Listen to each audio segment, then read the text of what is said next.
ঈদ মোবারক। আজকে বাংলাদেশের প্রতিটি গ্রামে, প্রতিটি বাজারে, প্রতিটি গঞ্জে, প্রতিটি শহরে ঈদের জামাত অনুষ্ঠিত হচ্ছে। আমরা জাতির পক্ষ থেকে জামাতে যারা যেখানে শরীক হয়েছেন তাদেরকে ঈদ মোবারক জানাচ্ছি। একটু জোরে বলেন, তারা যেন সবাই শুনতে পায়। যারা ঈদের জামাতে শরীক হবার সুযোগ পাননি তাদেরকেও আমরা ঈদ মোবারক জানাচ্ছি, সেটাও জোরে ঈদ মোবারক দেন। আমাদের মা বোনেরা, মহিলারা যারা ঘরে আছেন তাদেরকেও আমরা জাতির পক্ষ থেকে ঈদ মোবারক জানাচ্ছি। আমাদের প্রবাসী শ্রমিকরা যারা বিদেশে আছে,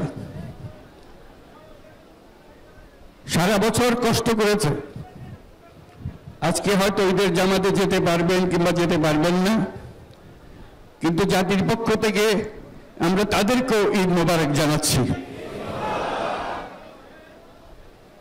যারা বাংলাদেশিরা আছেন পৃথিবীর বিভিন্ন দেশে, জাতির পক্ষ থেকে তাদেরকে আমরা বলে যাইনি, তাদেরকেও আমরা ঈদ মোবারক জানাচ্ছি।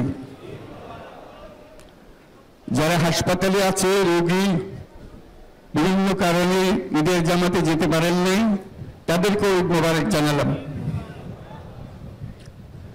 ঈদ দূরত্ব ঘুচানোর দিন, নৈকট্যের দিন, ভালোবাসার দিন। আজকে সেই দিনটা আমরা যেন গভীর ভালোবাসার সঙ্গে উদযাপন করতে পারি, সেই মেসেজ আমরা যেন সবার কাছে পৌঁছে দিতে পারি।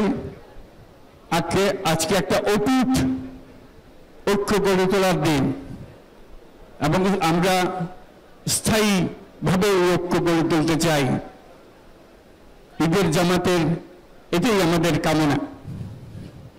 আজকে মোনাজাত হবে, মোনাজাতে আমরা অবশ্যই যেন স্মরণ করি, আল্লাহর কাছে প্রার্থনা করি আমাদের এই নতুন বাংলাদেশ গড়ার যারা সুযোগ দিয়েছে, যে বীর সন্তানরা আত্মাহুতি দিয়েছে, আল্লাহ যেন তাদের রূহের মাগফিরাত দেন, তাদের শান্তি দেন। আমরা তাদের মোনাজাতে সেটা যেন আমরা অংশ রাখি। আর মোনাজাতে যারা আহত হয়েছেন, যারা স্বাভাবিক জীবন থেকে বিচ্যুত হয়ে গেছে, এই দেশের জন্য নিজেদের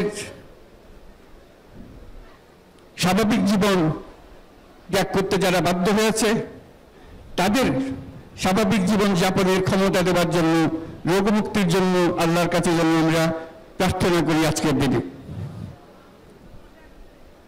আজকের দিনে আমরা প্রার্থনা করি, যেই নৈকট্য আজকের দিনে আমরা শুরু করলাম,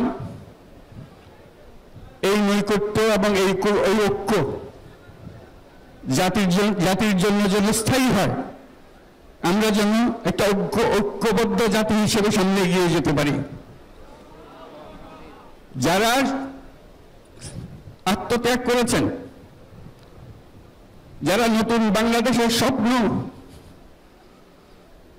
বাস্তবায়ন করার জন্য নিজের আত্মাহুতি দিয়েছেন, বেঁচে থাকলেও স্বাভাবিক জীবন যাপন করতে পারছেন না, তাদের স্মরণে আমরা যেন মোনাজাত করি আল্লাহর কাছে। আমরা অবশ্যই সেই স্বপ্ন বাস্তবায়ন করবই। শত বাধা সত্ত্বেও, যত বাধাই আসুক, আমরা ঐক্যবদ্ধ জাতি হিসেবে এই নতুন বাংলাদেশ গঠন করব ইনশাআল্লাহ। এই মোনাজাতটা আপনারা সবাই মিলে একসঙ্গে করবেন। ধন্যবাদ সবাইকে। ঈদ মোবারক সবাইকে।